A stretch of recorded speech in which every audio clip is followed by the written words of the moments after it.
No?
And that one's a big important one. You just read about the mayor pro tempore here. You had a misunderstanding about it? I'd ask for clarification about it. I was like, what do they do? So it's Take care of meetings and Yeah. issues. Mayor's Yeah, that's Jason's. I think that's probably me. Asking what the mayor pro tem was. I always thought the mayor pro tem was the mayor was out of town. You don't have the same authority. It says check signing abilities and See the then meetings, basically. Because the whole world falls apart, most of it falls on the fire department, and falls on the police department. Big disaster happens, people put all the models and you get a major disaster at the fire department, usually running it even though the mayor's the mayor. Police department must have a runner if you think those. Is it going? Right, actually across the bridge. Okay, let's call a meeting to order. It's 5:30 p.m.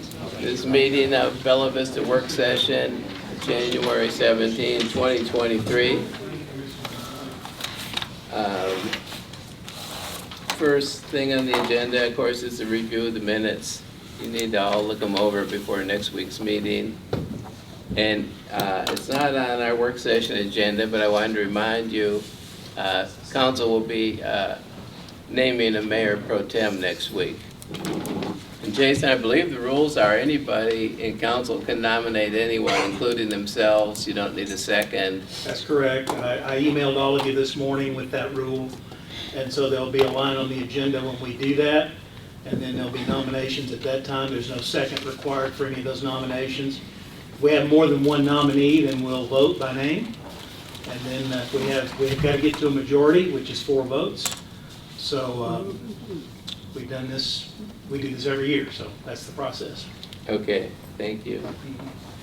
Okay, on unfinished business, A is an ordinance regulating short-term rentals, and B is also another ordinance regulating short-term rentals that were tabled from October.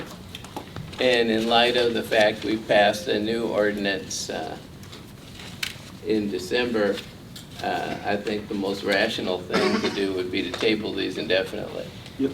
Just be the way These are they- carryovers from last year from Steve Bork, right? Yeah. Okay, on new business, item C, first one is an ordinance setting the amount of additional fine to be levied pursuant to Arkansas Code to defray the cost of incarcerating city prisoners and for other purposes. I can address that if you want me to. Sure, go ahead. We have a current jail fee on our misdemeanor offenses of $15 per violation. That is an amount of money that we can collect through the court, which goes back to the city, that is used to defray the cost we pay to the county to house city prisoners. So, and Chief can talk more about it, this comes out of his budget, but my understanding is the cost at this point is exceeding our potential jail fee, and we really can't raise that jail fee enough to cover 100% of the cost. We can raise it to the amount that's in this proposal, which is $20. That's currently $15, and so that's what the police department has asked to put on the agenda, and Chief's here, so he can talk about the budget aspects of it, I'm sure. Sure, Chief, go ahead. So just an example, in 2022, we spent about $13,000 to send folks to jail that have to go to jail. We took in, with the $15 limit that we were at, we took in about $7,400 plus or minus. So we had a net loss of about $5,000. Mm-hmm. If we had it at the $20 amount in 2022, we would have had a net loss of about $2,000. And so, it's my recommendation, we just raise it to the maximum. It'll never cover everything. It's not supposed to cover everything. It's supposed to defer the cost for the city. So if we raise it to $20, we'll probably still be short in 2023, but we should be less short. And this is paid only by people who plead guilty or are convicted of charges. This is not paid other than that. That's what has to happen, so. Yeah, Jerry? The new holding cells, will that cut down on the cost of the? No, because those holding cells are strictly for us, just holding people temporarily while we're doing an investigation, they're waiting for a ride to come pick them up after maybe we've arrested them for DWI. So they're not actually a jail facility. So when we actually have to send people to jail, they have to go to the county jail, and that's where we get charged the fees. So I mean, if a DWI would normally go to jail. Well, my example is if someone needs to go to jail, they're going, like the judge sends them to jail or they need to go to jail, they're going to go to jail. If we just need to have them at the station in a holding cell, it's strictly for something other than going to jail. It's got nothing to do with overnight, we just hold them. We hold them for a few hours. So there's no additional fee if it's a DWI, there's no additional fee charged to them as if there would be if they went to jail. Well, that might have been a bad example. I mean, people who get arrested for misdemeanors or traffic tickets and are convicted. Go ahead. Chief, my understanding, Chief, and you correct me if I'm wrong, I think we may be miscommunicating. If people are arrested for an event, let's say tonight, and they are taken to the county jail to be booked in because they've committed a domestic battery or something, so they have to be booked into the county jail and held for a bond hearing, and then they can turn around, post bail, or be cited back out of jail. We are on the hook for paying for a daily per diem for those costs related to that incarceration. If we go through, so once we go through court and they are convicted and sentenced to jail, then the city does not pay that. That's on the sheriff because they are then in the custody of the sheriff. He's not holding it on our behalf. It's the sheriff's responsibility. So we don't pay for that. These are pretrial detainees that we have to take in to be held for bond hearings, basically. And so if we take them in for any period of time, we get charged for 1 day for sure. 1 day is $60, and if they're there for an hour, it's 1 day. So is the county accepting prisoners, I mean misdemeanor prisoners now, or are they just processing them and turning them right back out? I can't tell you what today is happening, but because of the state of the jail and the fullness of the jail, there is very little space for misdemeanors, and so most of them are turnaround being booked and sent back out. But even in that circumstance, I think they're charging us for a day.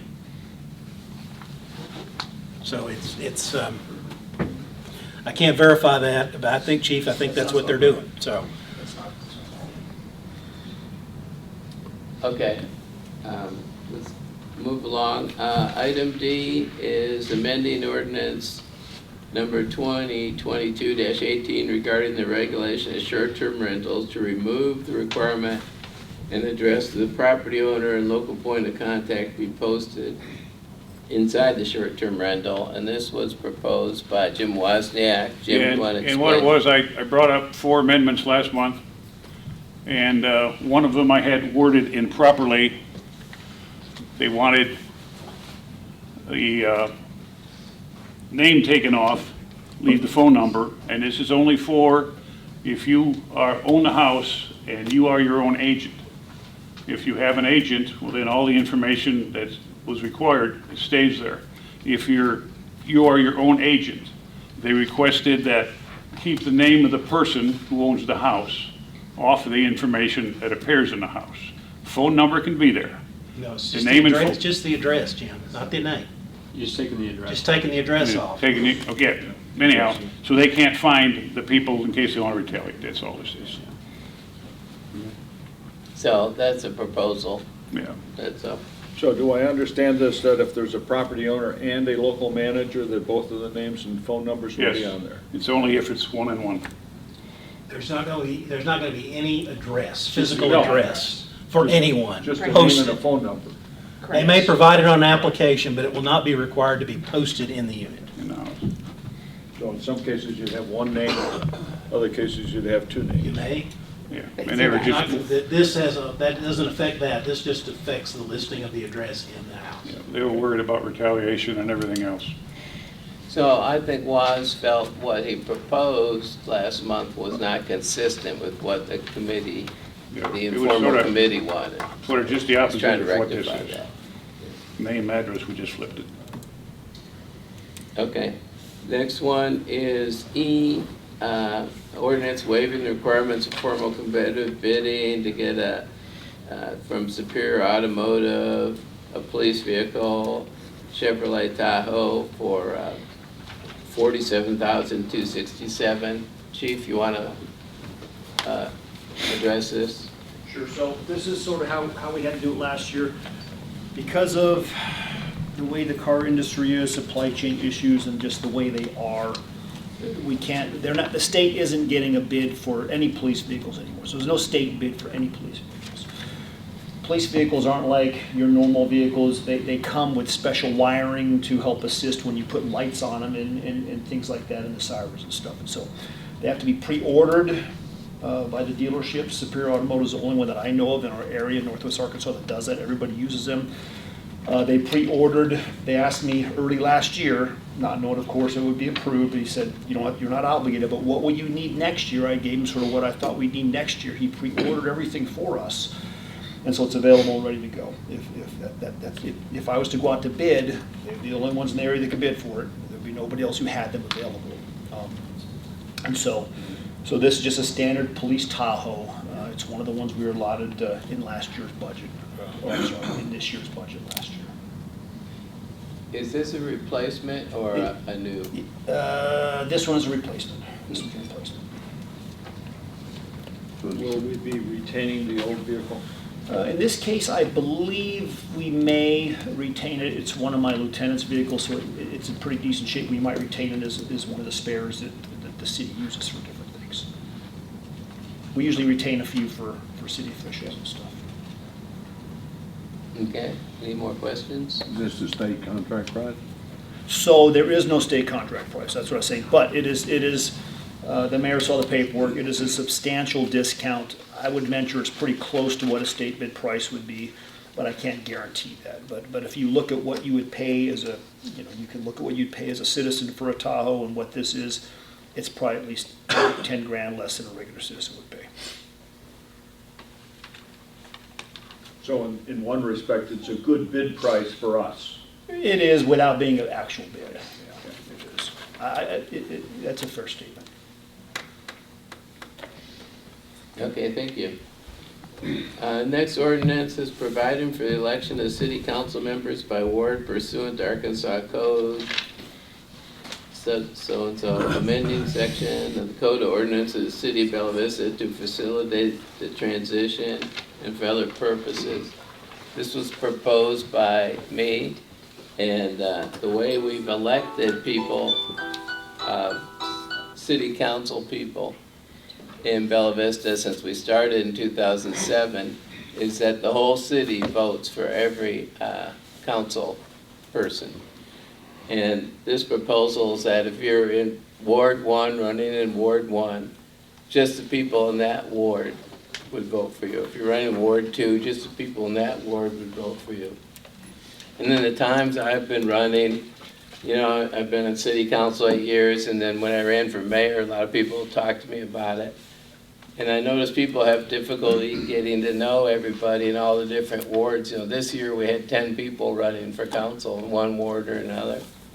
That was one problem. Second problem is I think this would make more of a connection, kind of like I live in Ward 1, and these are my council people, and that's who I'm going to call when I have a problem. Maybe create a little more of a relationship. You know, I've had citizens ask me, well, how's the voting work? And then I explain it, and they kind of, you know, so I live in Ward 3, but that doesn't really make any difference. I vote for everybody no matter, you know what I mean? It doesn't seem to resonate with people. So that's why I propose this. And, you know, you folks can, Jerry? I think it's an excellent proposal. I think it's an excellent opportunity to kind of streamline our election process. I'll say again, I'm not supportive of it at all. Everything that we vote on as a council affects the Bella Vista at large. I have a lot of people that do understand that I am a Ward 3 council member, and people call me because they say, you know, you're my council member. But I also have council members that, citizens or residents that call me from Ward 1, from Ward 2.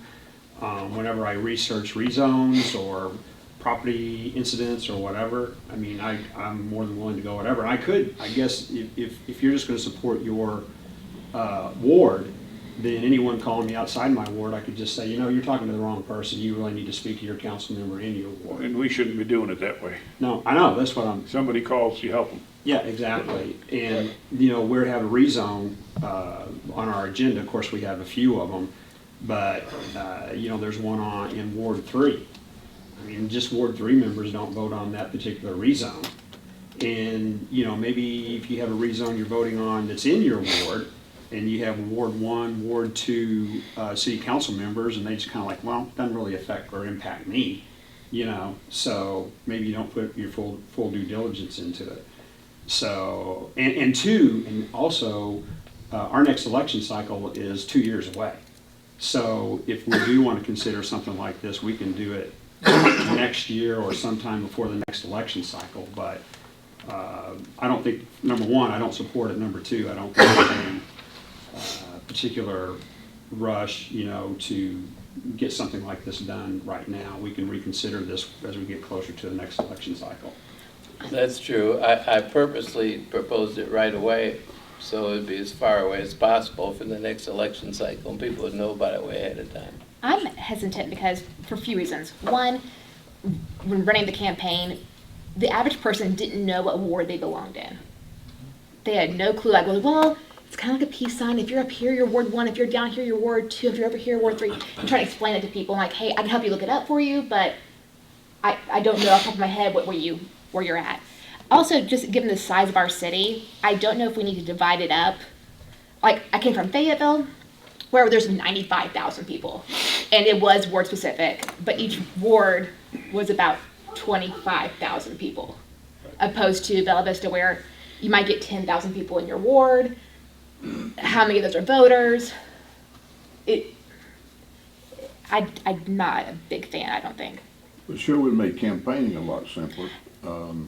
Campaigning citywide I mean, when we were 15,000 people, that's one thing, but now that we're 30 plus and growing, that makes a lot of difference. And plus, from an expense standpoint, you know, a mayor's election, a mayor can probably gonna count on spending somewhere in the vicinity of 50 grand if he's gonna run a winnable campaign.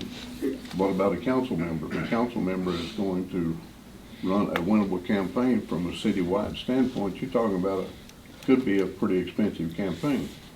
No, I understand that, but the great thing is that it is 2023, and social media is a great way and great platforms, and you can reach so many people with very few dollars spent, with a few keystrokes, and you can serve your entire community opposed to just saying, hey, again, like, I know you have a problem in Ward 2, or have questions. Have you heard from your Ward 2 people? Oh, they're not being responsive right now. Sorry, that's the kind of feel it gets when you do the division of ward specific. Well, if you're elected by the ward, does not mean that you are not obligated to the rest of the city. Is that? No, agreed, but there's the direct correlation of like, well, Ward 1, Ward 1, Ward 2, Ward 2, Ward 3. When we don't need to do that. It's an at-large. Our community is small enough at this point too to not have to go into a more segregated voting need. And again, like, I ran a campaign on not a lot of money, and you don't have to spend a lot of money to be able to reach a lot of people. You know, some of it maybe is the money spent by a particular person, you know, running for city council in a particular ward. But I'd still, you know, take the position or fall back on, although we are specific, you know, we're Ward 3 or Ward 2 or Ward 1 city council members, we still represent the entire city, and that's how we vote. We vote at large. It affects residents of the entire city. So I think the residents of the entire city should be able to, you know, vote on an at-large basis. I know people all over the city, you know, not just in my ward, that, believe it or not, you know, some people may not believe it, that would actually support me, you know, you know, running again, if I would so choose to do so. So. Okay, well, I think what it does, if I may, Mayor. sure, go ahead. I think what it does is it sets us up for a partisan setup, a partisan election in Bella Vista.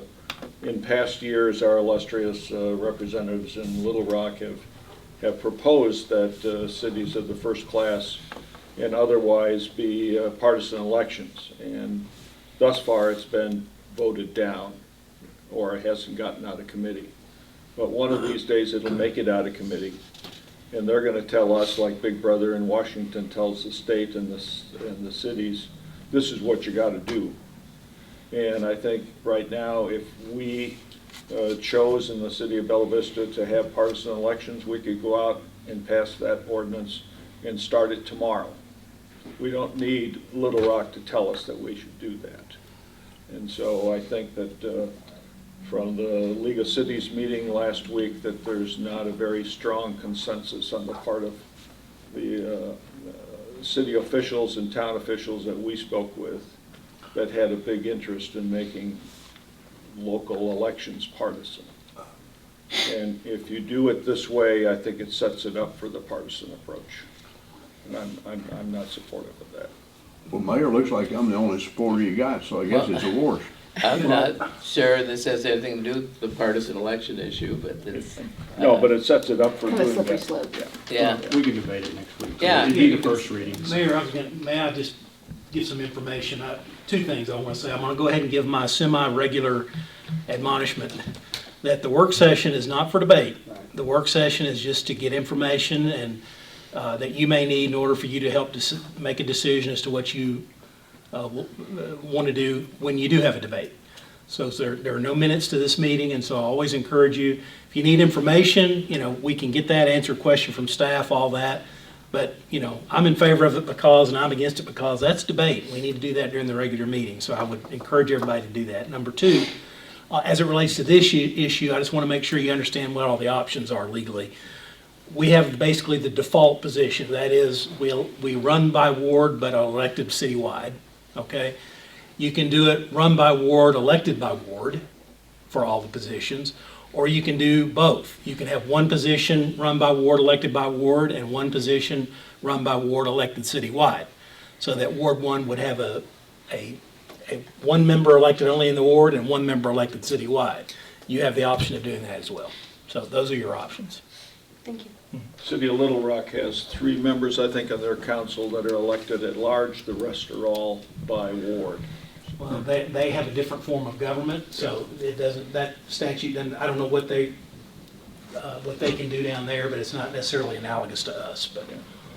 And they also have partisan elections, I believe, in Little Rock. Yes. What do the cities around us do, Jason, do you know? Fayetteville runs by ward, elected by ward for all positions. Rogers run by ward, elected citywide. We are the way we are. I'm not sure how Bentonville does it, and I'm not sure how Springdale does it. I think Bentonville's ward by ward. Is it? Okay. Couldn't tell you. I can find out, but I don't know Anyway, it's right up now. for you to think about for next week. Okay, item G is amending the Bella Vista zoning ordinance and map the rezone property described in rezoning petition number 2022-46996 from P1 Conservation District to R1 Residential Single Family District. Taylor, could you give us a little rundown on this? So we have a request from a property owner to rezone 58 Arlington or lot 20, block 4 of the Arlington subdivision from P1 conservation to R1 single family home. The use of comparisons between P1 and R1 is included in the exhibits that you guys have in your packets. Staff is recommending approval, planning commission is recommending approval. It matches the intent and the zone requirements of the R1, so staff using that analysis has provided a recommendation of approval along with the planning commission's. It's pretty similar to the lot that's just to the southwest of it, and the subdivision plat also included in your packet. Except there's less topography, less constraints than the one to the far left or southwest portion. Staff really doesn't have much further to add to that based on our recommendation. I'm happy to take any questions you guys have about the request. Is this the one where the home's almost like 90% built? That is true. The house, there was a building permit issued, and the house is almost done. How did that happen? Just to be just completely transparent, it was an oversight during the intake. So it looked like a lot and block, it's a regular platted lot, and so it was just automatically put in as a single family R1 lot, and it was moved to review for the building permit. So if it wasn't voted to rezone, could you continue to build and finish the home and get a letter of I can tell occupancy? you legally, the permit is not valid because the underlying zone is incorrect. So the city could take action against the builder and make them stop. Yeah. But you can imagine what that's going to lead to. Yeah. A lot of black acres.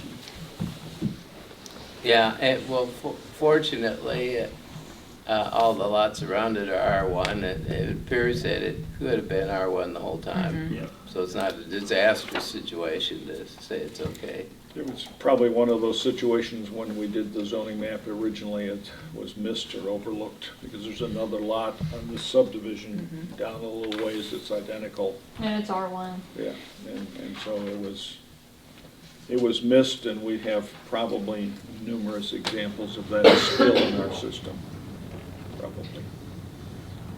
If you could stay up there, Taylor, I have a feeling something might come up again. The next ordinance is amending Bella Vista zoning ordinance and map the rezone property from P1 Conservation District to C1 Neighborhood Commercial District. I believe this is a POA property.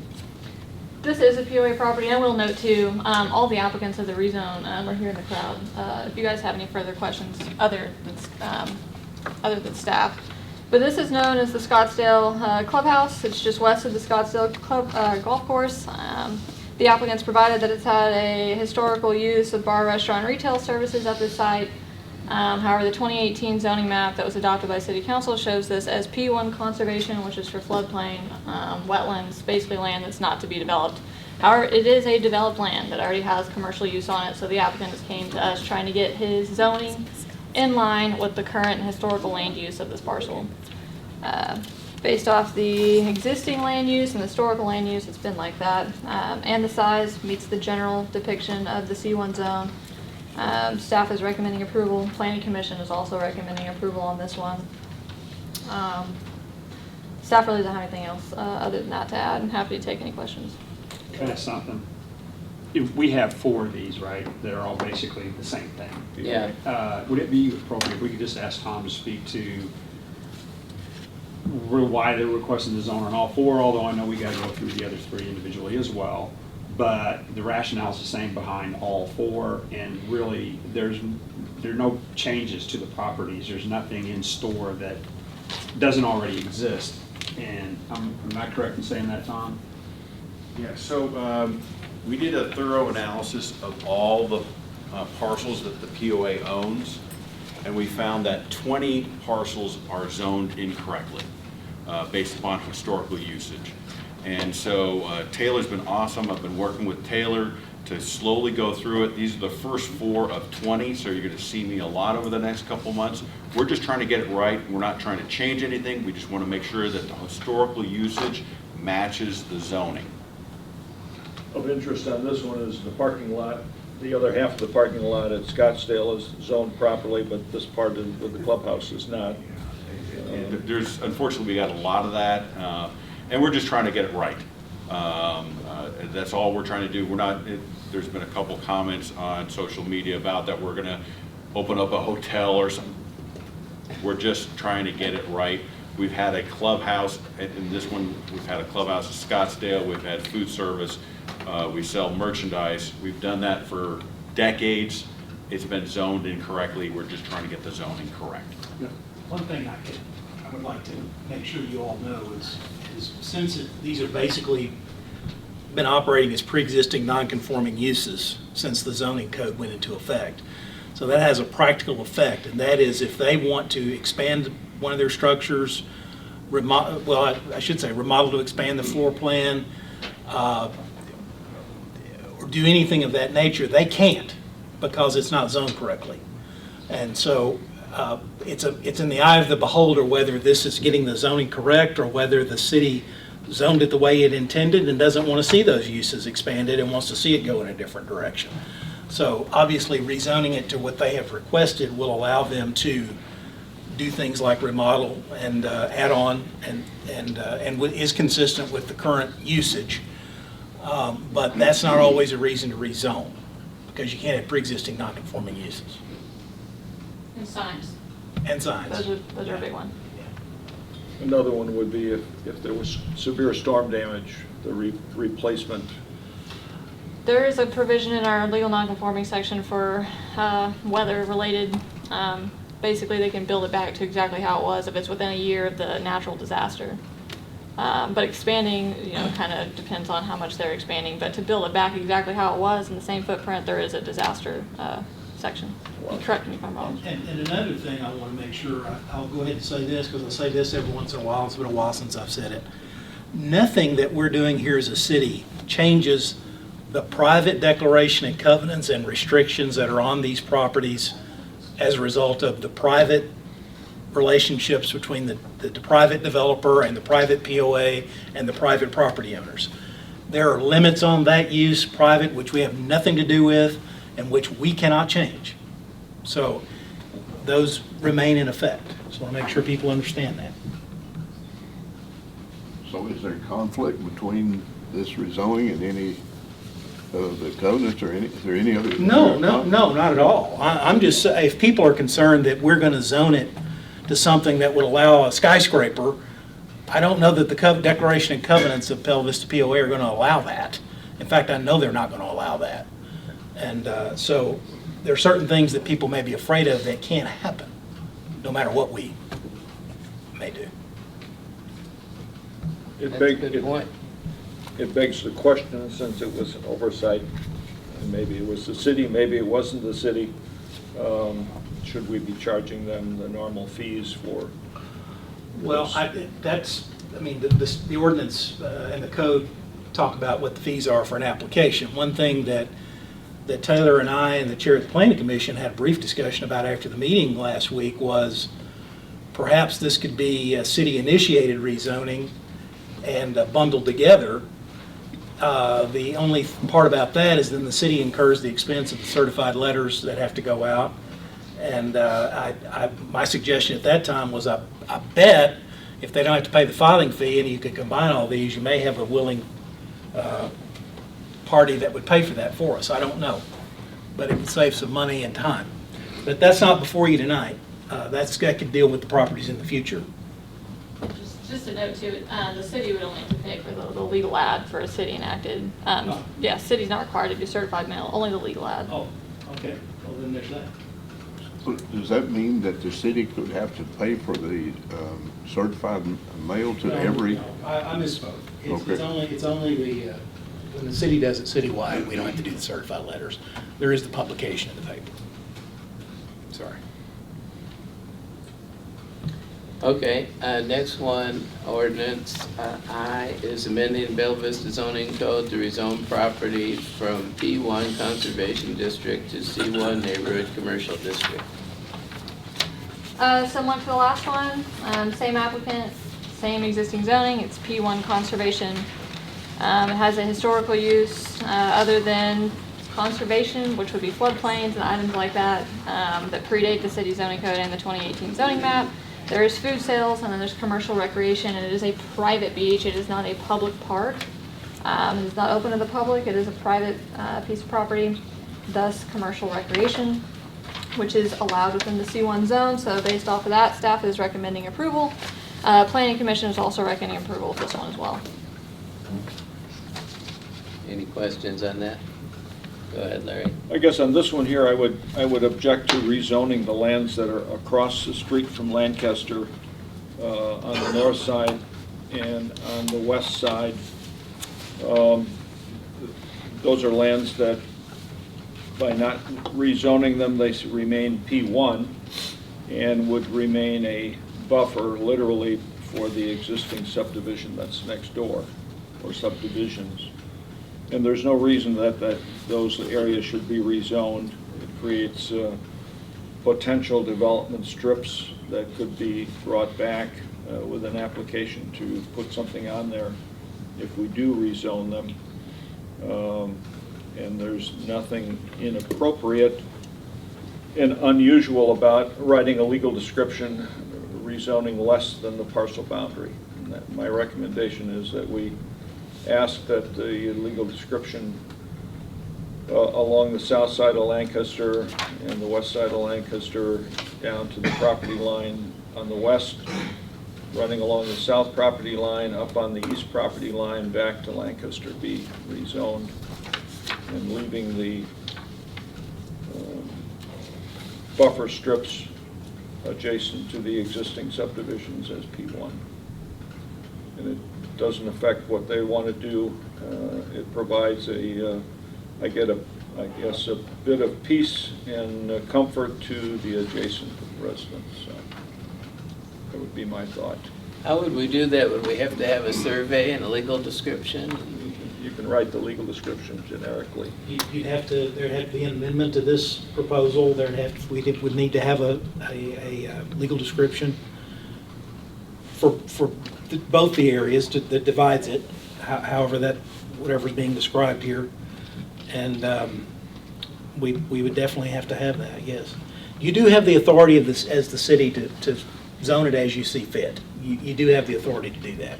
I would say that the applicant is not wanting that, and that's not what they've requested, and so you might want to talk to them and get their feedback on it to find out whether we're going to have to go to war over it.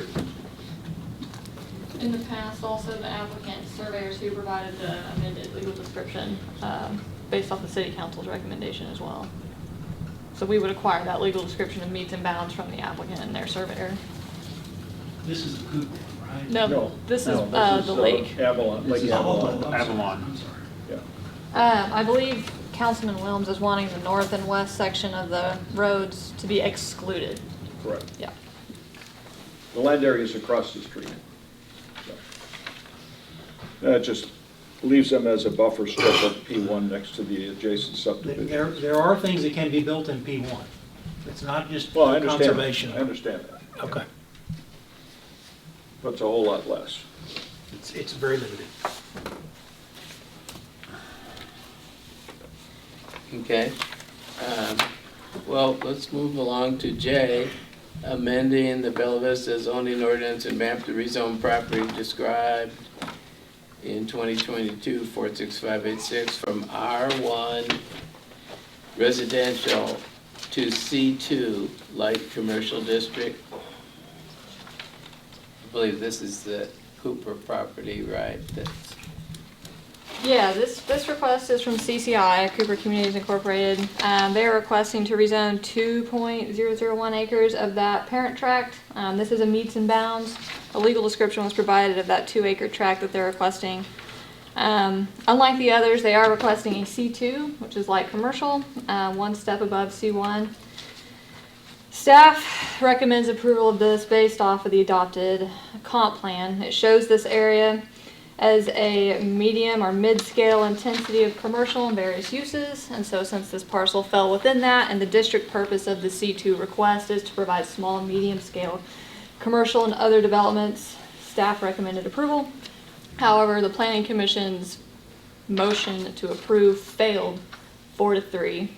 And because of that, the applicant filed an appeal, and they have basically went through that requirement, the appeal requirement, and have came to you guys with the same request as a C2 light commercial. So this has staff's recommendation of approval, but it does not have a Planning Commission recommendation of approval based off that failure. Are we able to ask Craig why they didn't approve it? Since he was on the count. He's sitting right here. Okay. Absolutely. He can only speak for himself. Yeah. He may not be able to know why other people Yeah. voted the way they did. My concern with that was that P1, I don't know how long that lot or area has been P1, I'm guessing decades. R1.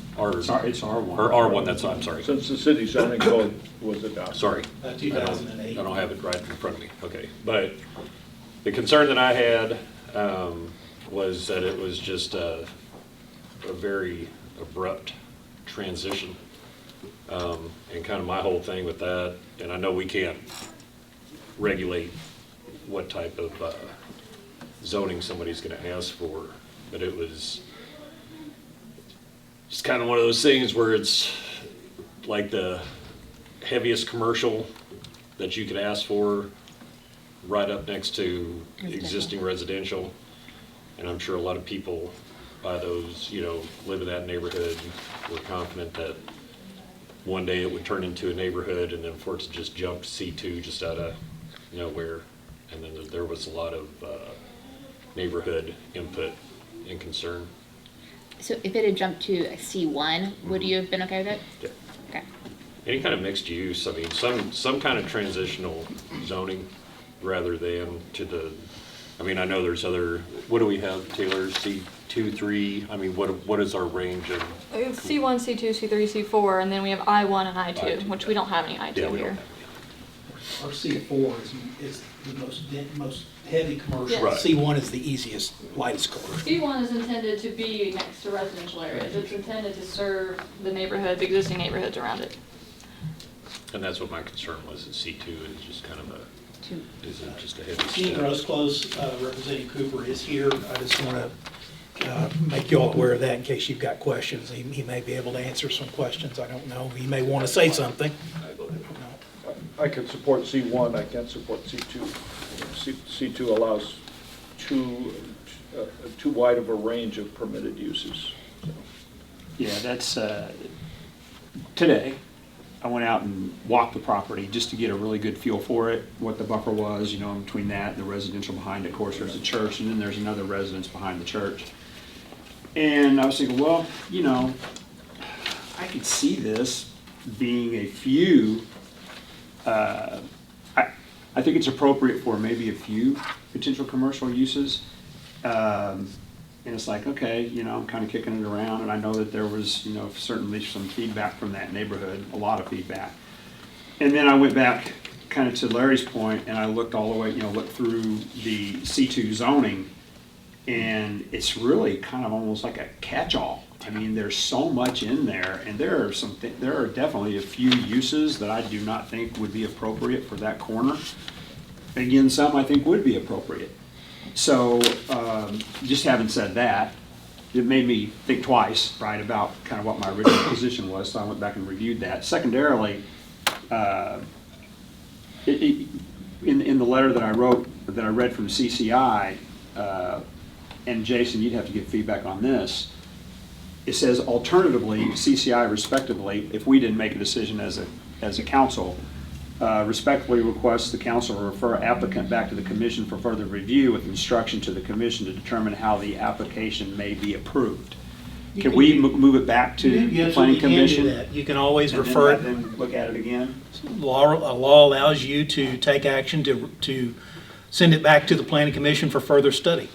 You absolutely can do that. So what would be an example of C2 construction? Well, here's the list right here.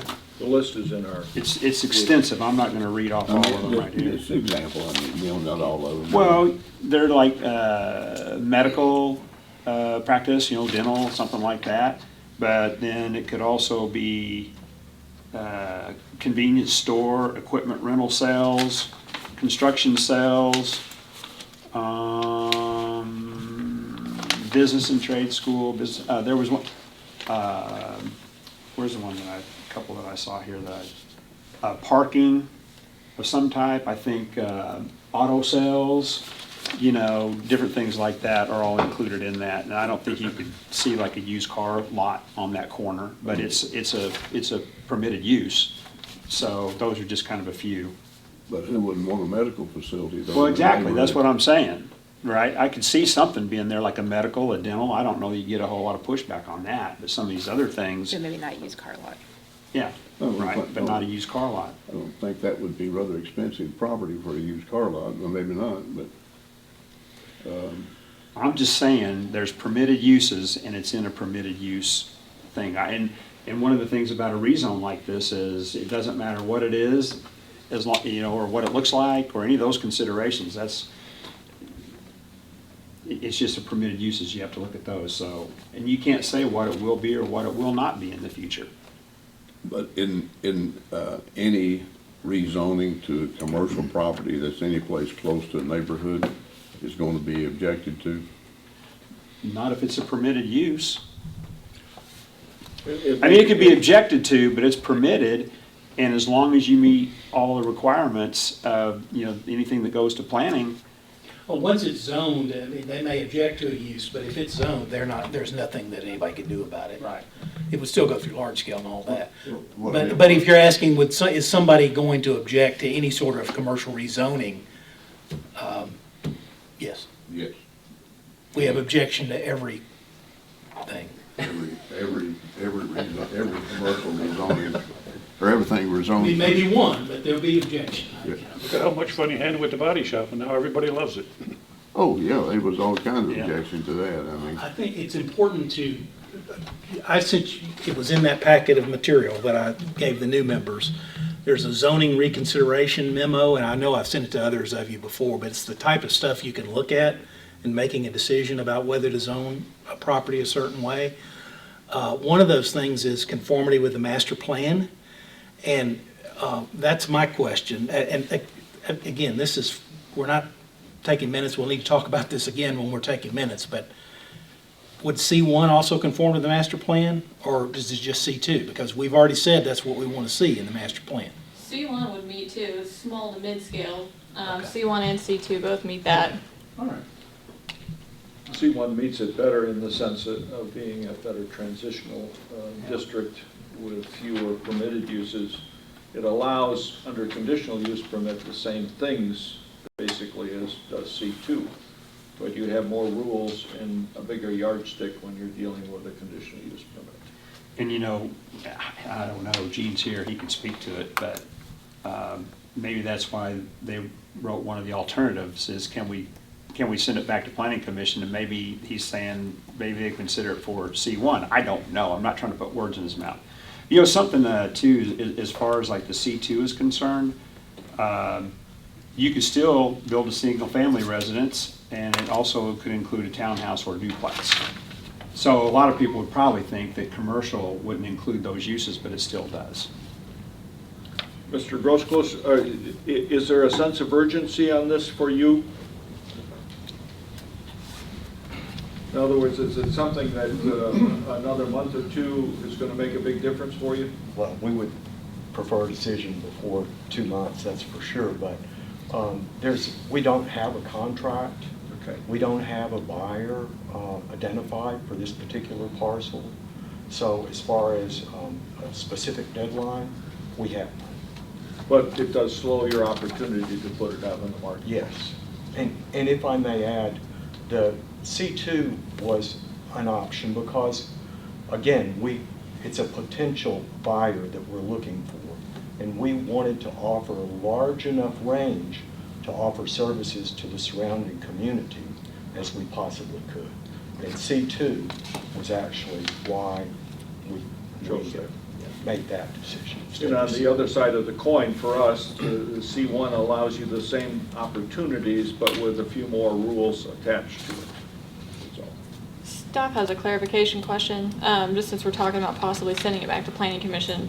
That's not required to modify this to a C1, correct? No, So absolutely not. the city council could just Sure. modify it? You Okay. bet. That'd be your preference? That would be my preference. What would be your preference? I didn't hear what it was. To modify it at the council level and Oh, move yeah, on. to not, you'd rather have the council decide rather than go back to planning commission and come back. Okay. That'd be our preference. So your first preference would be to be C2, and your second preference would be to be C1, at least have a decision. Correct. Yeah. And C1 really allows the same uses. There's another layer in there of approvals that are required with the conditional use. Correct. Not necessarily. There's a In lot most- of in difference most of between the C1 and C2.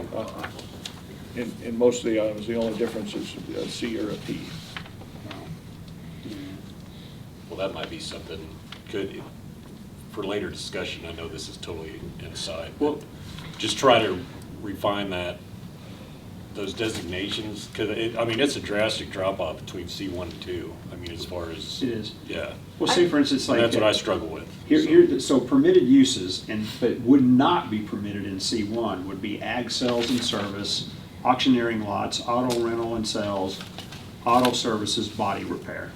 So they're permitted in C2, but they're not even conditional use in C1. But that's So- very few of the whole list. Yeah, well, there's more. Those are Yeah. just the specific ones I read off.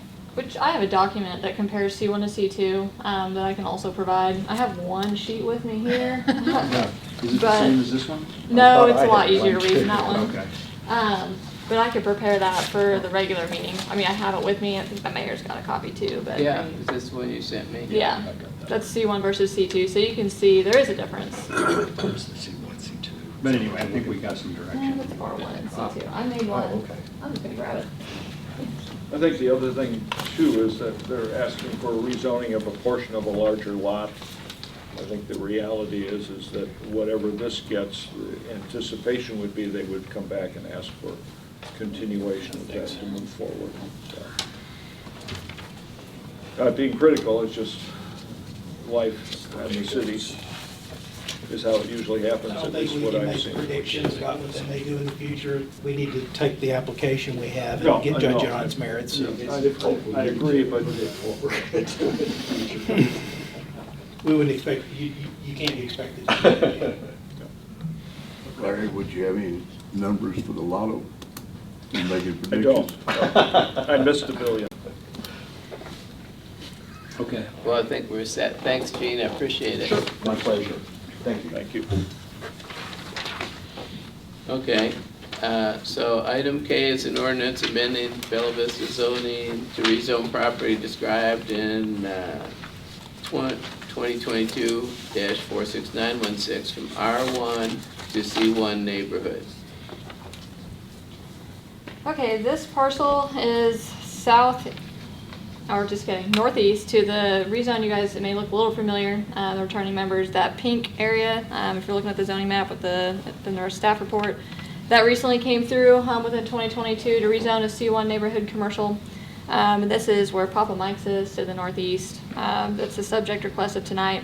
Has a historical use of commercial, recreation, general retail, and restaurant. It's currently zoned as R1. Of course, single family zone does not allow any of those items. So this is another one like the first two that we saw by the POA tonight, just trying to get the existing land use and historical land use in conformity with the zoning. Staff is recommending approval on this one, and so is the Planning Commission, based off the existing use and how historical use is in line with the C1 request. We really don't have anything further than that to add for this one.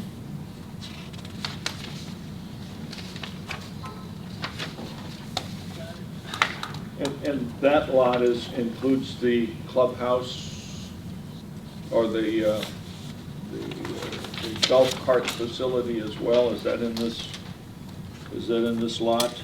No, this is only it's in the exhibit on here, the green you'll see, that's the subject request. Oh, okay, yeah.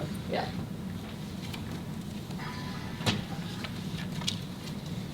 So it's a green boundary in that one drawing? That is the legal description, depiction, yes. Yeah.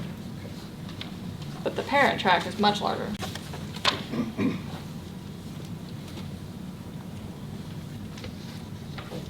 Okay, next one is L, an ordinance amending Bella Vista zoning ordinance and map to rezone property described in 2022-46918 from R1 residential to C1 neighborhood commercial. Same as the last one, applicant POA is requesting to rezone from R1 single family to C1 neighborhood commercial. This one has a historical use of commercial recreation, off-street parking, and general retail, merchandise inside. All of those fit within the C1 requested district. Staff and planning commission are recommending approval on this one. Where's this one at? Tanyard Creek. This is the Oh, Tanyard the Tanyard Creek Yeah. one, okay. Golf, not the Tanyard Creek where the park is. Practice area and the Yeah, the parking range. lot. Yeah, The driving range for the most part. any questions about that? Okay, thank you, Taylor. Next one is resolution expressing support and participation in the city of Bella Vista in the federal, quote, advance effective accountable policing and criminal justice practices to enhance public trust and public safety program. Chief, did you want to? Sure, this is the LESO program. Most of the council have been around, so they know about this. Some of the newer ones may not. It's called a law enforcement support office. It's basically where municipalities and law enforcement can get free equipment from the federal government. We participate in that for years. We've gotten quite a bit of stuff, and all they're doing now is the new administration is asking that city councils or governing bodies basically voice their willingness or their wanting to participate, to ensure that a police department doesn't go out on their own and get a bunch of equipment that they shouldn't, that the governing body doesn't want. They also want the public to have input or the opportunity for input, so we're supposed to go out, if this is approved, we're supposed to go out and post our intentions on like our Facebook page and at different government facilities to allow citizens to know what we're doing. So it's going to change nothing that we've done in the past differently. It's just going to help us, or it's just going to allow us to continue to participate in the program. Is this every year? Yeah, we'll have to do this every year Yeah, now. that's what I thought. Yeah. Okay. But this is done by executive order, right? So we're really required to. We don't, do we have a choice? No, we have to do. If we want to participate, we have to do it. Yeah, Right, it's that's required what by. I'm saying, yeah. Yes. Yes. If we're looking to take advantage of free equipment Free from the equipment. federal government, So a lot of the this is stuff- the program we have to go through. Yeah, so a lot of the you folks know we've got a lot of vehicles. We have one armored vehicle that we use for hardcover and stuff for officers' rescue situations and those those types of events that require it. We have a Humvee.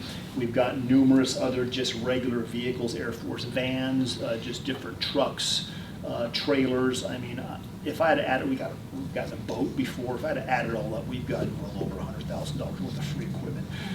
And what also it allows us to do is controlled items like our armored vehicle. That's the only controlled item. And I don't see us getting other controlled items. Okay, we don't need controlled items. Those are guns and armored vehicles. Okay. Controlled items, if we don't want them anymore as a city, we have to give them back to the federal government. Okay. Uncontrolled items like regular cars, trailers, boats, motorcycles. We've gotten motorcycles. That's how we started our motor unit. Those items, if we use them for a period of a year, then I decide, I don't need that anymore. I think a generator, we got that we thought we ended up not needing. I believe I gave it to the streets department. So after a year, we can dispose of that property how we see fit. We can either sell it and retain that money within our program.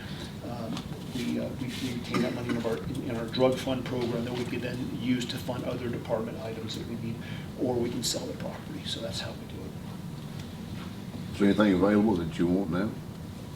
There's always things available, but nothing really I'm looking for at this very moment. One of the vans we've gotten in the past, an example, is we didn't need it anymore, and we gave that van to IT. They needed a better van to haul their equipment around. And so it's really a program that benefits the city. Now, we can't get items to give to the city, but once we determine we don't need them anymore and they're not controlled items, then we can dispose of them how we see fit. Transfer, yeah. Questions, concerns? No? Okay. I think if you're an insightful person, you can figure out where this came from and why this new requirement exists. So all the people that have, all the cities that have crime problems will probably vote no and wonder why they have so much crime. And resolution authorizing the mayor and city clerk to enter into a contract with emergency vehicle specialists pursuant to HGAC co-op purchasing for the purchase of 12 self-contained breathing apparatuses and associated equipment in an amount not to exceed $94,770 for use by the fire department. Brian, it's finally your turn. This is just simply to replace some outdated equipment, SCBA, self-contained breathing apparatus.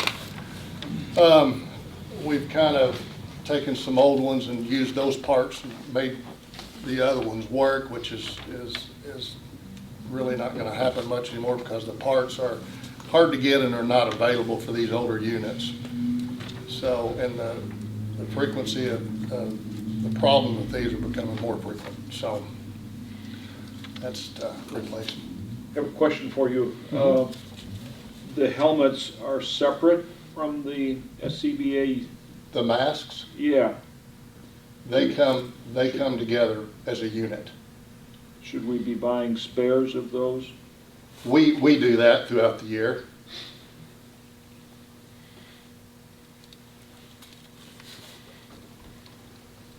Oh, you buy spares separately from this, you mean? Yeah. So you don't want to do anything like that on this purchase order? These should include. It's a matching number. These should include the masks and a bottle. They do, yeah. Yes, Yeah. correct. Yeah, it's all in the budget too that we approved for Yes, sir. 2023 anyways. The other side of that, if we order more of them, they would come out of the operations budget. Here's operation expenses. We're just trying to replace a few of these every year and not take a big hit at one time, you know, as they become outdated and problems. So it makes it a little easier if we do a few at a time because they're not cheap. What's the lifespan for them roughly? Well, some of these that we have are 25 years old. Wow. Didn't we do a replacement of these before? We did last year. We did some I last think year? we did a few last year. We're going to do some this year. We'll probably do some more next year. So we didn't do all of them last year? Correct. Okay. Correct. All right. So it's so much money, we're trying to spread it out more Yes, or sir. less into different years. Correct. Any grants available? We applied for one and we didn't get it.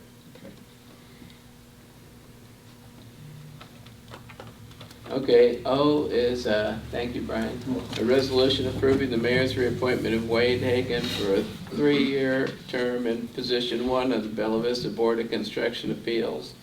And that's commencing, it says commencing January 1, That's incorrect. It 2026. should be commencing this year and Yeah. ending I'll fix that. We'll get a new one out. Yeah, okay. Yeah, that's what I figured. That's more like when it's ending. It's a 3-year term. So he's on right now and willing to continue to serve. Next one's a resolution authorizing the mayor and city clerk to enter a contract with Reliable Chevy of Springfield, Missouri, in the amount of $45,500 for the purchase of one Chevrolet Silverado work truck for use by the street department. Mike? Yeah, this is an additional pickup truck for the street department. We're adding 2 more head count on our 14 this year, so this is an additional vehicle. Okay. So does this include all the bells and whistles and lighting that you need to put on your vehicles outfitted for safety? It includes that? For like the beacon light, and we'll put a radio in it, yeah. Okay. So we actually did save money on it then? Yes. Why is pickup being purchased from a Springfield dealer as opposed to Superior?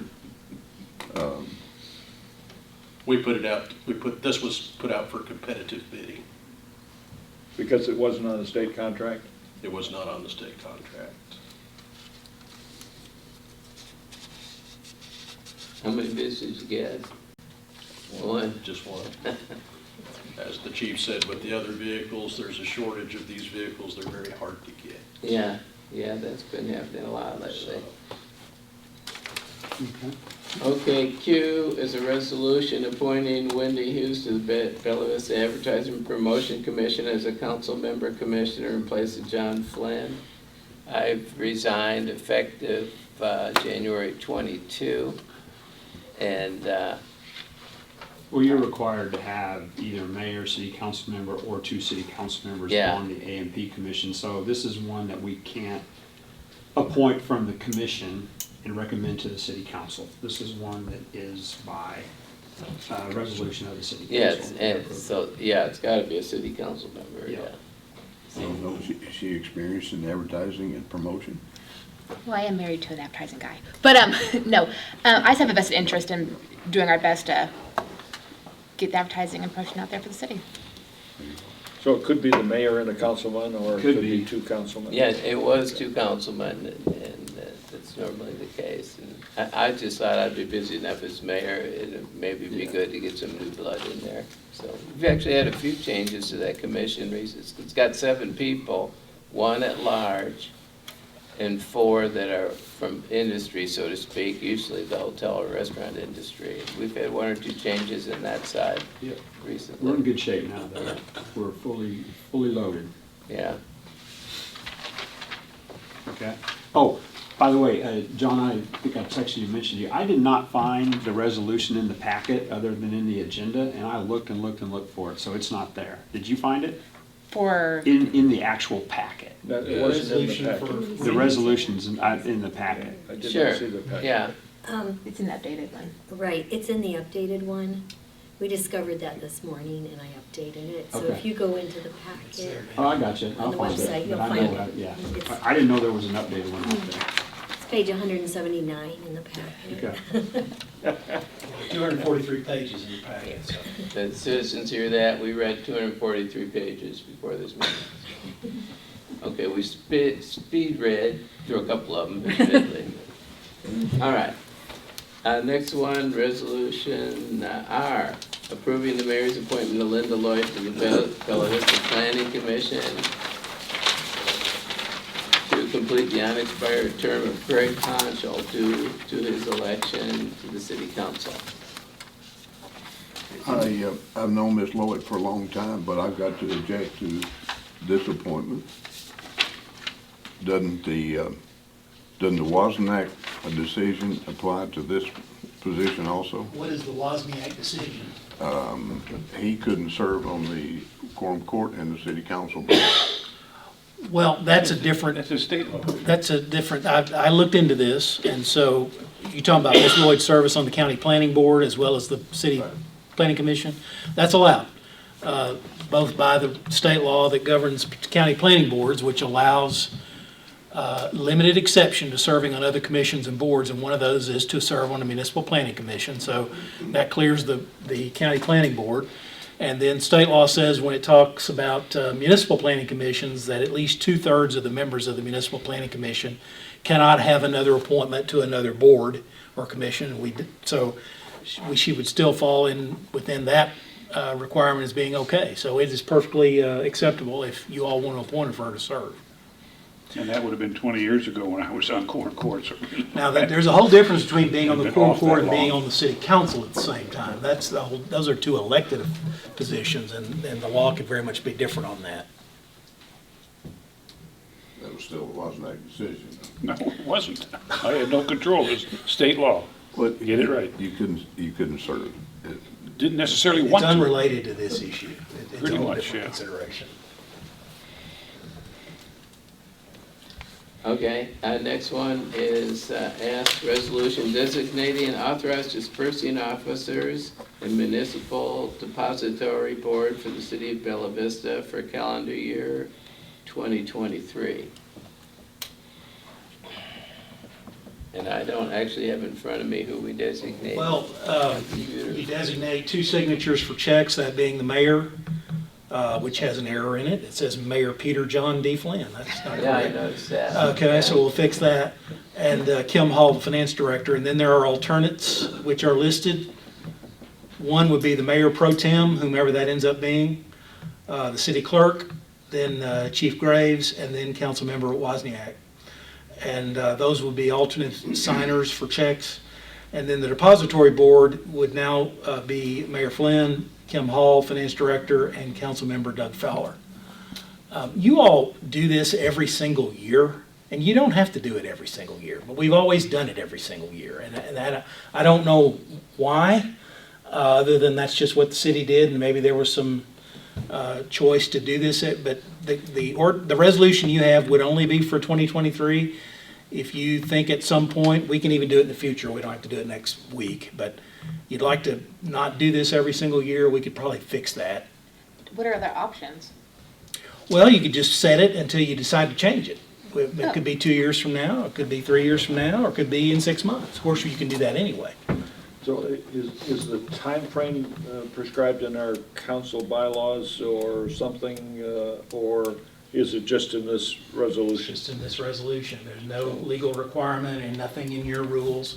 Okay. This is not a part of the council So we rules. could change this from 23 to 24 and make it a 2-year program or whatever? You could, or you could just not put a date on it and say you're setting it.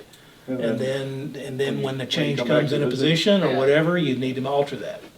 We lose one of the people, then we would come back and recreate it. Yeah, you do sometimes have personnel changes where you have to make a change.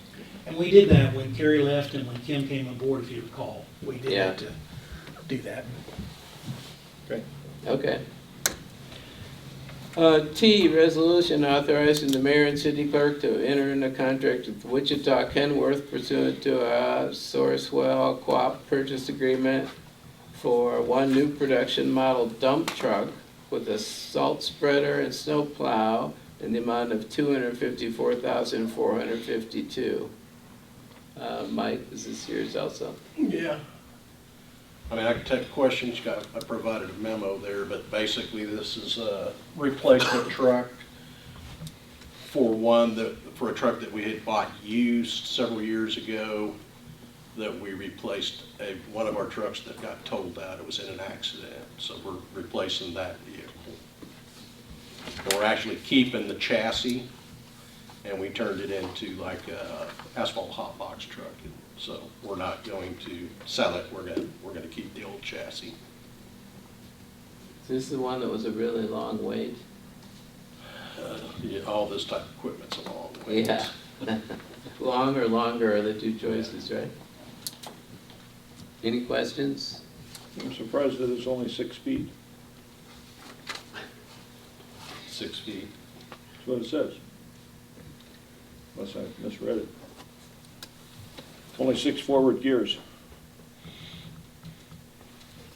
Yeah. Automatic, it's an automatic Yeah. transmission. Yeah. And once again, we approved it in the budget. It's in the budget, so. Yeah. And it's not, we're not over budget on this one, are we? No. It did go over, yes. So how are we funding that? I'm not asking for a budget amendment. So you're I looking can to absorb somehow it. absorb it I during can the course of absorb the it, year? yes. Somewheres, okay, all right. We'll remember that in December. Yes. Okay, U, resolution awarding bid and authorizing the mayor and city clerk to enter in a contract with Pinnacle Emergency Vehicles an amount not to exceed $236,637 for a remount of a 2011 Chief XL Braun ambulance. Brian? do you have This is any- just a continuation of our remounts. This will be the last of our older ambulances, which is an 11. It is more expensive than the last because there's more work that has to be done to this. Plus also, this truck won't go for remount until '24, probably fall of '24. But if we don't get on the list now, there's such a waiting list backlog that this is what it is. So So when will we see the cash flow go? in '24. Okay. You- Possibly '25. This is kind of up in the air. We don't know. If we get on the list now to enter a contract, then we're just put on the list. So they may, I don't know, can't tell you, but I know it won't be this year, and I'm probably gonna be late next year, '24. So how do we do a carryover then? Just Did y'all put it in your budget for this year, or did you factor in? You didn't? So it's not in the budget, so it'll be budgeted for the year they intend to pay This for is it. just basically to enter in a contract, get on their list, because if we wait, we're gonna be pushed about 3 to 4 more years. So this contract price holds though? Yes, Yes, this one. yes, Yeah, correct. but you literally couldn't wait until it's time to do the '24 budget, because then you wouldn't be getting. Would be another year You'd back. be chasing your tail forever. Okay. Yeah, I mean, they're literally 2 years out on a waiting list on this. It's amazing. Yeah. Well, thanks for the update. You're welcome. Okay, V, authorizing the mayor and city clerk to enter into a contract with Kleiner Construction Management, Inc. for construction management services related to the remodeling of the current police station into an extension of the central fire station at Town Center and for other improvements to the facility. So this really is the very first stage of, where the police used to be, are about to move out of. We were gonna really upgrade fire station number 1 by making better sleeping quarters, by making offices, improved offices for the chief and some of the other fire folks, and also improving the bays. We're gonna have more bays and have them bigger, that they're kind of outmoded in their size in that particular station. So, but this is the very first step, is to hire Kleiner Construction, excuse me. So, did you want to add anything to that, Brian, or Mark? Kleiner is here also, if you want to hear from him.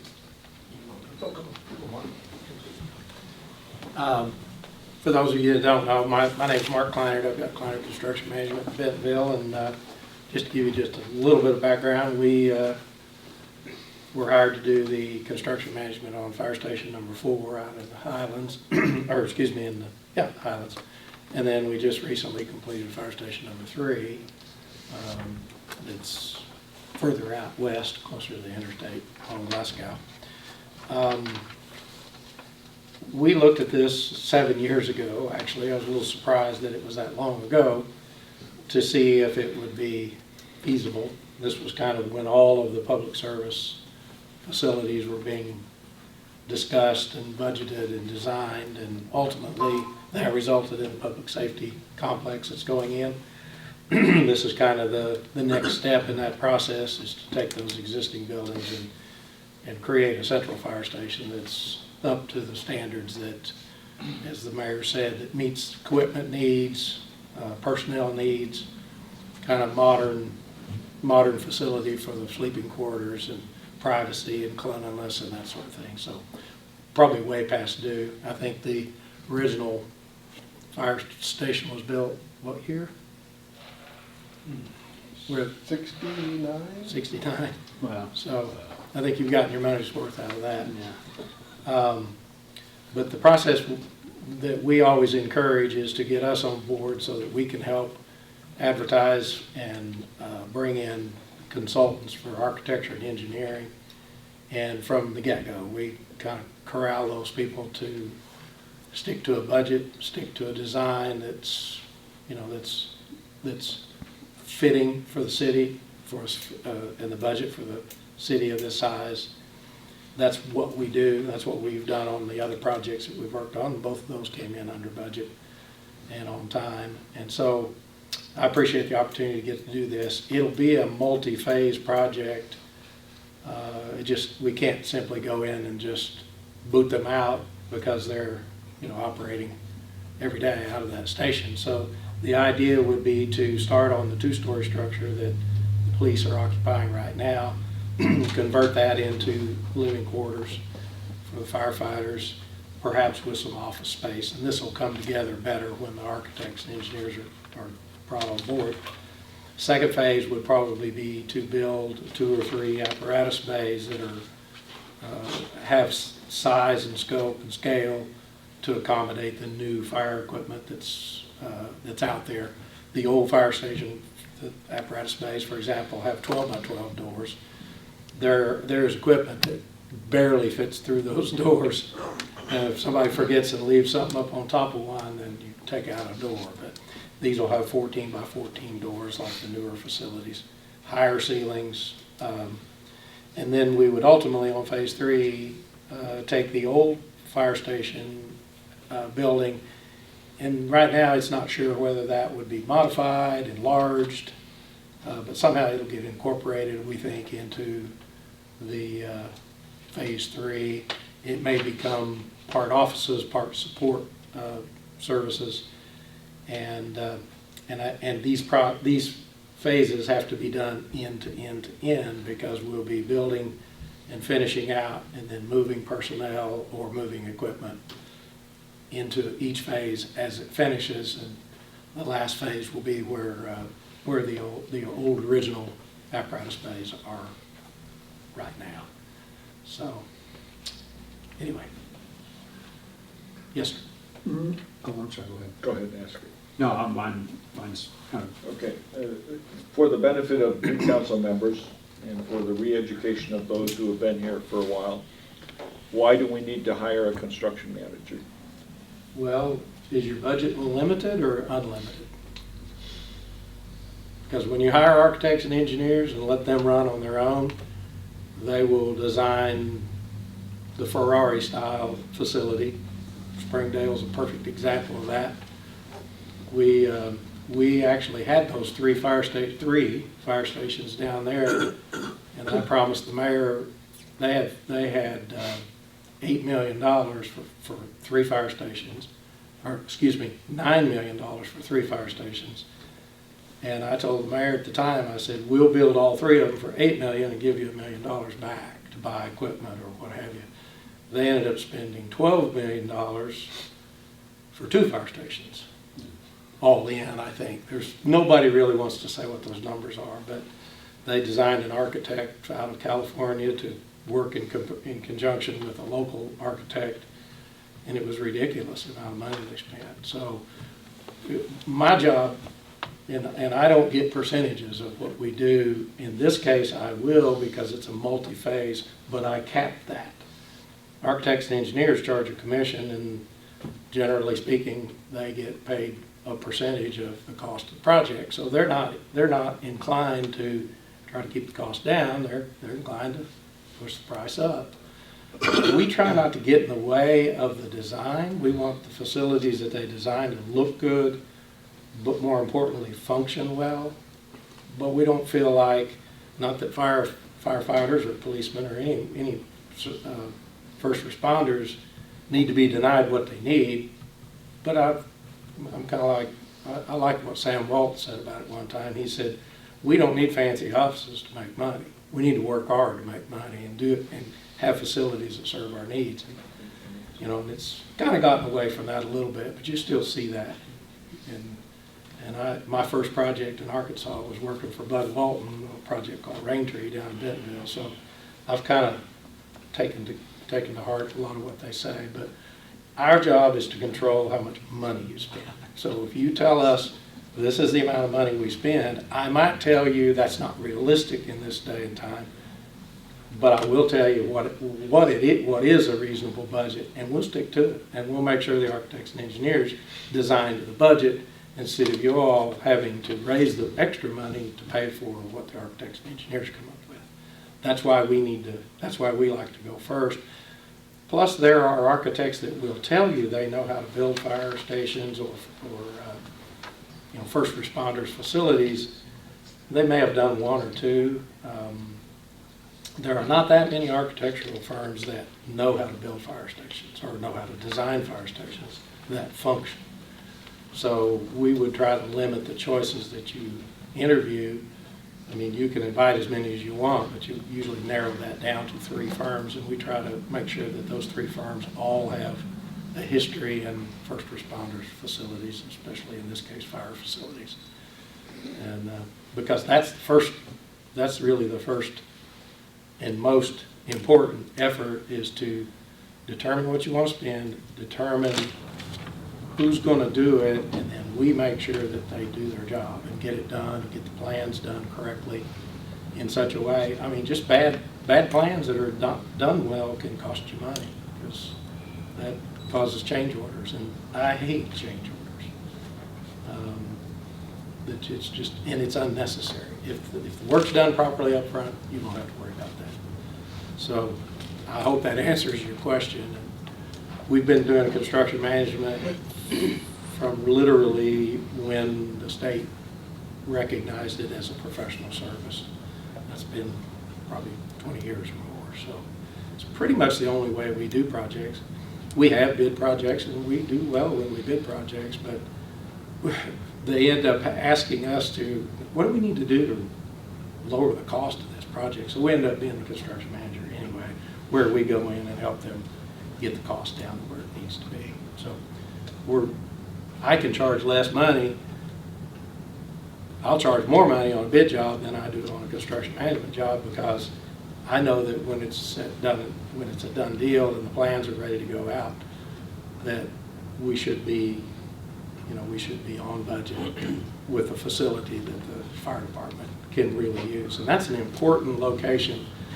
We did the central fire station in Vincentville, and I was a little surprised, and I wasn't quite as assertive there. We spent $5.5 million on that station back in, gosh, it's been probably 13, 14 years ago.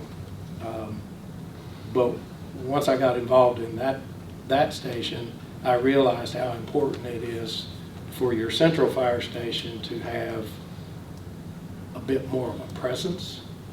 And right at that location, I mean, everybody that comes to Bella Vista goes, a lot of people come right to that intersection. So it's going to be important, I think, to get that facility upgraded to something that everybody can be proud of, but not just throw money at it. We want to try it. That's why we're wanting to, right now, reuse the 2-story building. It's a well-built, I like to say it's got good bones. It won't probably look like it does now. I hope it looks a lot better.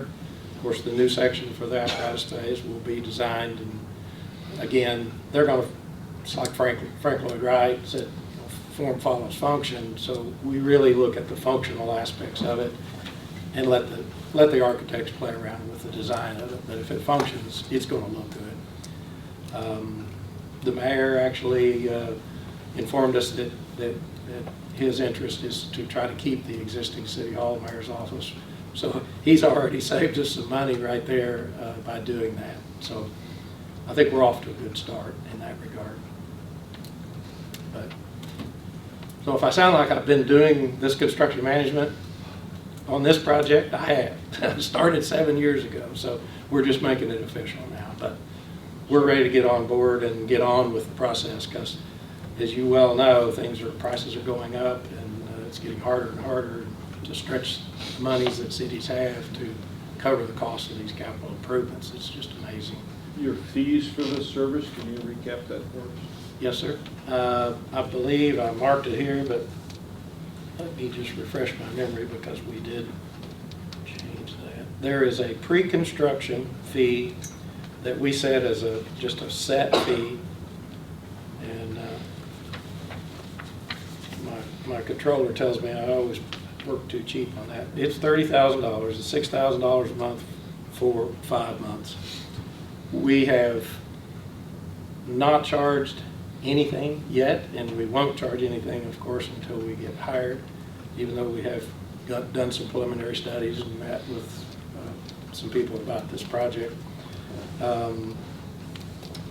That's a flat fee and payable to get us from today to hopefully in 6 months or less, get us to where we're ready with sets of plans, at least on phase 1, with master plan outlining what we're gonna do in the subsequent phases for the whole project, but with biddable plans on phase one to get the work done on the two-story building for the living quarters. So this fee here that you just mentioned, that's for the selection of the architect and the design phase, if you will. Going all the way through the design phase, all the way up to the point in At time the end where of it that, goes we out for have bid. bids, and then at the bidding Yeah. time, then that starts the next phase. The next construction phase is where we become the constructor by definition, legal definition. And I put that in there as a 3% fee. When we first started talking about this, it included the mayor's office, and the mayor pointed it out to me that I put a not to exceed of $180,000, which was 3%. You do the math, that's $6 million. This won't be a $6 million project, in my opinion. I'm not 100% control of that, but I hope that I'll be enough of a voice in there where I can corral that total price. And it's a target budget right now, subject to the city council's approval or not approval, but we do like to know the budget, a target budget, because that helps us not make foolish decisions or let the architects make foolish decisions about whatever they might do.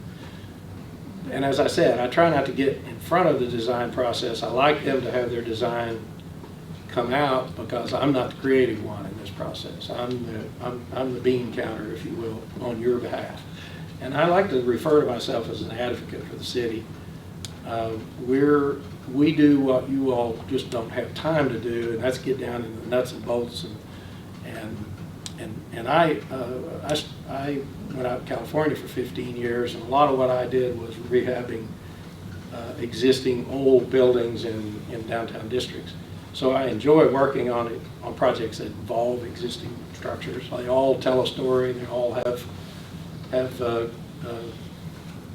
good bones or not. We've had both, but the construction process, and like I said, in this case, I did a percentage just simply because I don't have a clue about the time frame, because we may do the first phase and then there might be a gap depending upon how the city council funds this project. I mean, this project could take 18 months or it could take 2.5, 3 years, just depending upon how quickly we want to move it along. I know that the fire chief, assistant fire chief want to move this along as quickly as possible, because every day we're seeing prices go up on things, so we want to try to get this locked in, get it done as inexpensively as possible. I don't see it getting any cheaper in the near future or even midterm. I mean, it looks like we're kind of locked into this high inflation rate for quite some time. And if you've ever been down to the Central Fire Station, we've done about 20 fire stations. The facility that those guys are working, men and women are working out of right now is pretty subpar. And you'll never hear them say that. I'm just telling you that because I've seen a lot of other facilities, built a lot of other facilities, and I think you'll see a big change in attitude, maybe in productivity, maybe not attitude. They seem to have good attitude, but I think they're really looking at this as a transformational type project for the city and for the fire department. Yes, sir. So this contract here will take us through the refurbishing, if you will, of the existing building for reuse. Yes, sir. The transition of some of the existing fire station for new vehicle capability. Yes, sir. And then it'll leave some of that station and the current city hall intact or not? Yes, sir. Well, for sure, the city hall, unless we But discover something just horrible about that building, and right now we don't have that information, but it appears to be a substantial building that could be left in place and operate for a good time. For an interim period. Yes, sir. I mean, nothing's forever. Basically, the prior mayor had a plan of moving the city hall to where to this area and refurbishing where we're sitting right now. And my concern with that was the the refurbishing, estimated refurbishing of this area was $200,000, and it's somebody else's building, and then we'd pay rent, versus staying where you are and not spending $200,000 and paying no rent. Right. So that's why City Hall's staying where it is. So whatever the makeover is for the fire department, obviously you'll incorporate at least the outside of the city hall will look like the rest of the building. Yes, sir, I think we probably will do that. I just don't know at this point in time. I'm gonna need the architects and engineers to get involved. We'll go back and forth, and there'll be some decisions that have to get made probably by the fire department. And they're pretty good at that, of suggesting how all of that should tie together. But depending upon the architect that we choose, I'm not gonna say there's a favorite at this point, but we have architects that we trust to take into consideration the budget that we have for each of these phases and, do what's right and do what's gonna look good for long term. So conceivably, this takes us all the way through to replacing the existing vehicle bays that are there now up to that point, theoretically. Yes, yes. Yeah, everything. And to some small extent, whatever's necessary to incorporate those buildings and make those buildings work Fit with what City the Hall. existing City Hall is. In terms of site work and parking and utilities and that sort of thing, because you're gonna have some needs for parking, for example, for City Hall, and then you've got parking needs and circulation for fire equipment as well as fire personnel. And probably we're gonna try to keep those separated, just in general. So I was concerned about looking hard at the cost of things, and, fire station number 3 was $2.9 million, and the construction has changed so fast. If we built fire station number 3 starting right now, it'd be way more than that. I mean, it's just unbelievable how things have gone up. Some of that, though, is driven by other construction in our region. That's true, that's not helpful, that No, it's not. other construction, we all know what we're talking about. Do we move on, please? Yeah, good idea. He's done a hell of a job of telling us what he's doing. Just let him do his job. Okay. Thank you. Okay, W, authorizing the mayor and city clerk to enter into a 9th amended animal services contract for animal sheltering services with Bella Vista Animal Shelter. And the short story on this is, this was in place when I became mayor, but, or negotiated at least. We were giving the animal shelter $4,000 a month, and now it'd be $5,000 a month. And there's, whatever the fee is for per dog and cat, it's about the same. And it still seems like quite a good deal Yeah, I agree. compared to running your own animal shelter. So let's see, we had a couple discussion items. One is live streaming of city council work sessions and meetings. Yeah, that's me. Actually, they're both me. Sorry, guys. So Cassie's been helping with this. It's 2023. We should be able to live stream meetings, and so we've been talking, or actually, Cassie's been talking to the Bella Vista Community TV, possibly. What is there anything from them yet, or? Yeah, we are working with John and Eric in IT, and when the AV equipment gets installed in the new building, we're going to get the TV station down there to see what equipment they need and then work with them, and they, rather than reinvent the wheel and take viewers from one platform to another, we're going to work with them to live stream the meetings and then point viewers to those live streams that will be available. Awesome. So Awesome. you're talking work sessions and meetings both? Just for accessibility and transparency, it's always great to have more accessibility. So we'll be at the new courthouse, courtroom. When will we be there? Yeah, I'm not sure. As far as I know, all the AV equipment is still in boxes, so. I would say March at the earliest. Yeah, that's what John was kind of getting the feeling, I don't know. Well, the lease for this space here is good for what, another year? I'm not sure. No, Does it's, that- What's The that? lease on this space. end of April. This phase Of this year? ends in April, Okay. we gotta give notice by the 29th. Yeah, And we're gonna have to be cognizant of when we switch meetings over, because we don't want some meetings still held here and some meetings held there. Plus, when this room is empty for court, all the furniture's gonna be gone, so we can't still have it for planning commission or whatnot. So we're gonna have to kind of do a, When we make the move, it's a big move. right? yes. Thank you. Yeah. okay, next one is council replies to public comment at meetings. That's also me. So I understand that it was a few years ago that Mr. Burke, It was about 4 years ago. okay, had asked that we had I guess it was resolution or ordinance. It was a change to your rules by resolution. Okay, to basically allow for city council to have public, reply to public comment. And I've been looking at some like best practices from other municipal leagues across the country. And basically they say, don't do it, don't do the engagement. It creates, one, the belief that it's a discussion period with the public, when in reality it's supposed to be, hey, they are allowed to say whatever they want to in those 3 minutes, and we acknowledge it, we hear it, and then we can maybe have a point person to like meet them afterwards if there's problems that need resolved, or like, yes, like grab them after the meeting.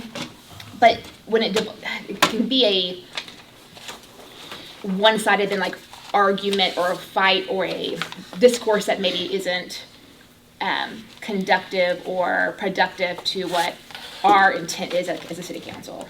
So thoughts, feelings about like maybe either limiting our reply time or even getting rid of our ability to reply to the public after public comment. Sure, man. Excellent idea.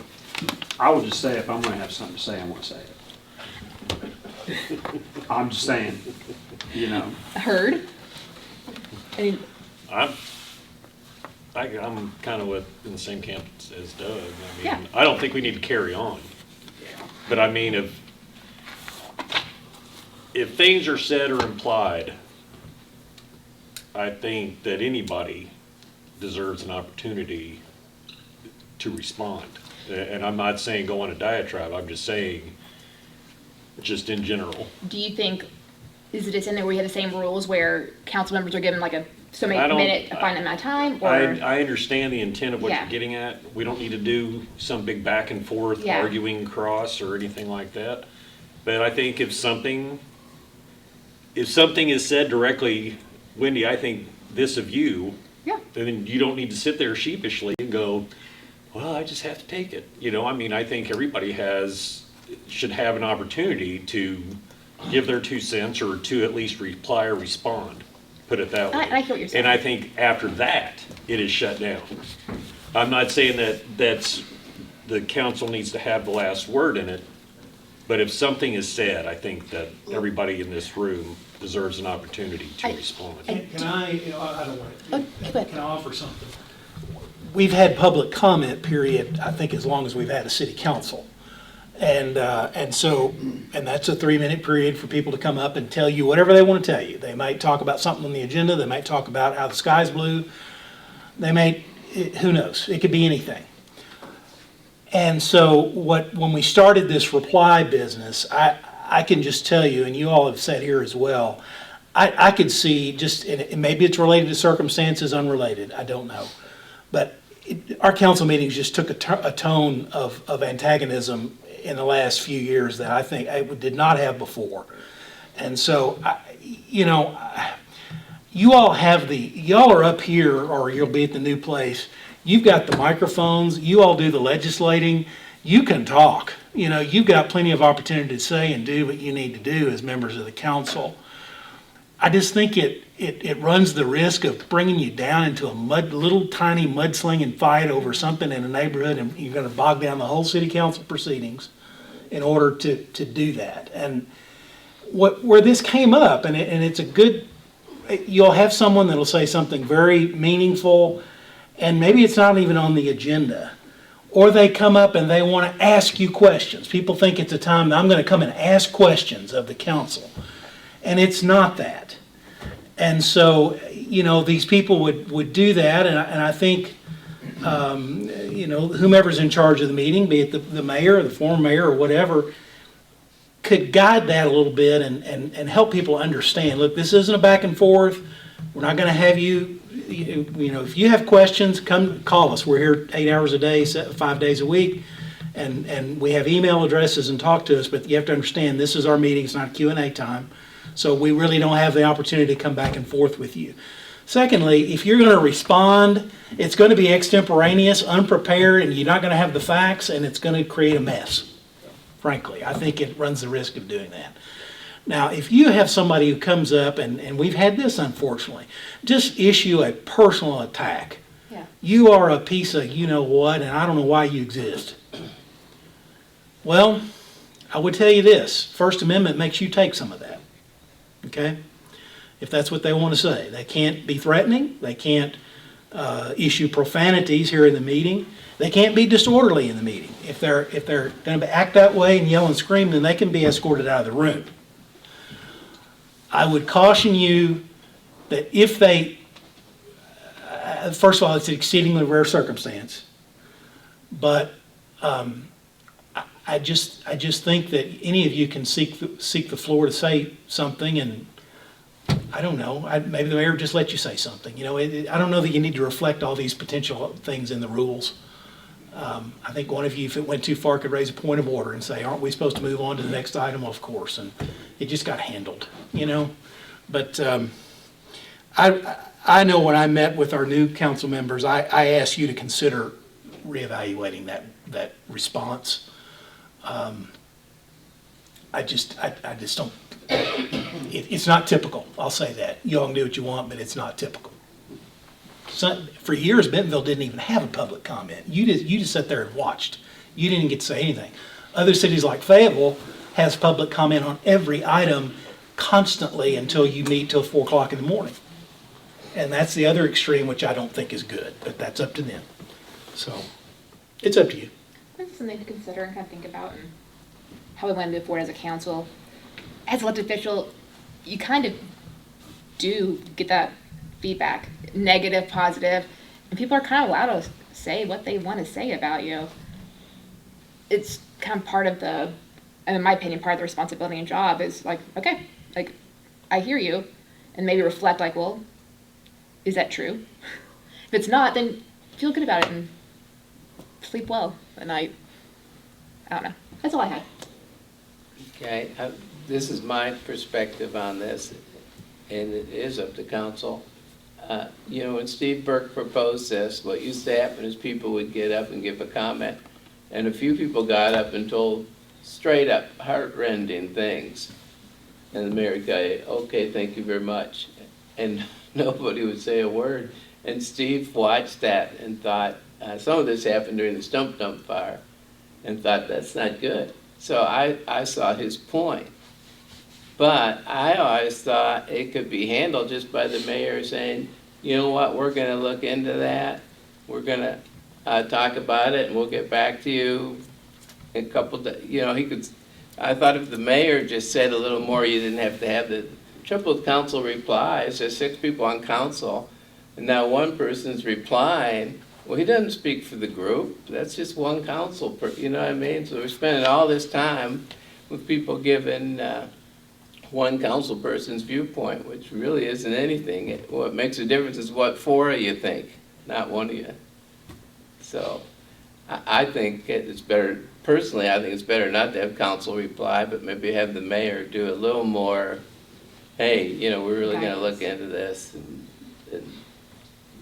And I would add too, Mayor, the ability to say, we don't appreciate personal comments.